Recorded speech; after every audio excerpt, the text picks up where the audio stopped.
আলহামদুলিল্লাহ ওয়া কাফা ওয়া সালামুন আলা ইবাদিহিল্লাযিনা ইসতাফা আম্মা বাদ ফাআউযু বিল্লাহি মিনাশ শাইতানির রাজিম বিসমিল্লাহির রহমানির রহিম।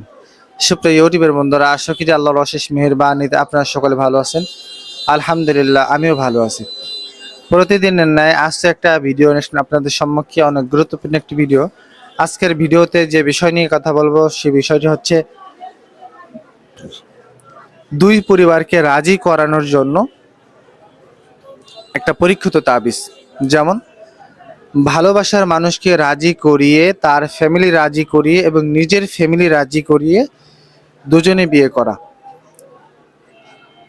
ঠিক এরকম করে তিনটা সমস্যার সমাধান করে আল্লাহ তাআলার কুদরতি আমলের মাধ্যমে এটার ফলাফল পাবেন ইনশাআল্লাহ।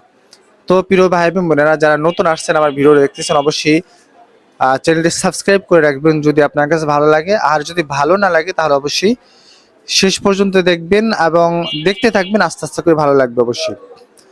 তো প্রিয় ভাই এবং বোনেরা, এটা কিভাবে করবেন?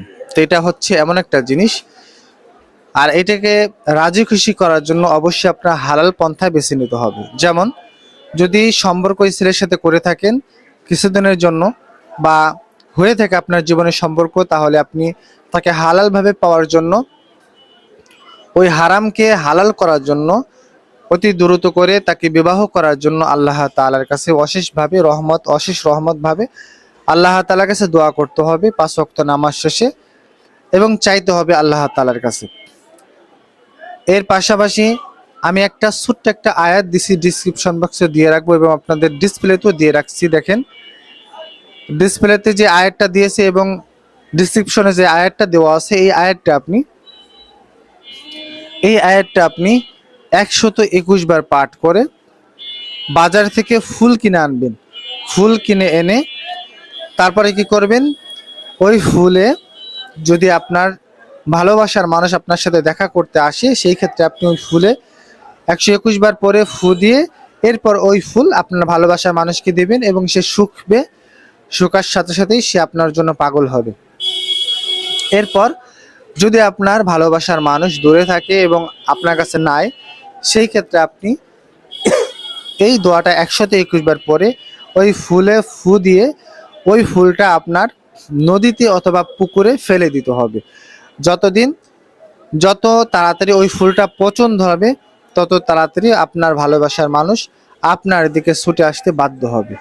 এরপর ভালোবাসার মানুষের পরিবারের লোকদের রাজি করানোর জন্য যেটা করবেন, যে আমলটা আমি দিয়েছি, ঠিক এই আমলটা আপনি পবিত্র জাফরান কালি দিয়ে লিখে তারপর আপনি কি করবেন, ওই তাবিজটা আপনি বাড়ির আশেপাশে কোনো গাছের নিচে পুঁতে রাখবেন, যাতে করে ওই মানুষগুলা আপনার জন্য, তার ছেলেকে আপনার সাথে বিয়ে দেওয়ার জন্য রাজি হয়।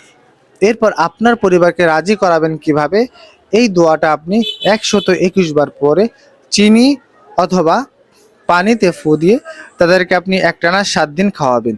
আল্লাহর রহমতে 7 দিনের ভিতর তারা আপনার জন্য, ওই ছেলের পরিবারের সাথে বিবাহ দেওয়ার জন্য রাজি হয়ে যাবে ইনশাআল্লাহু আজিজ।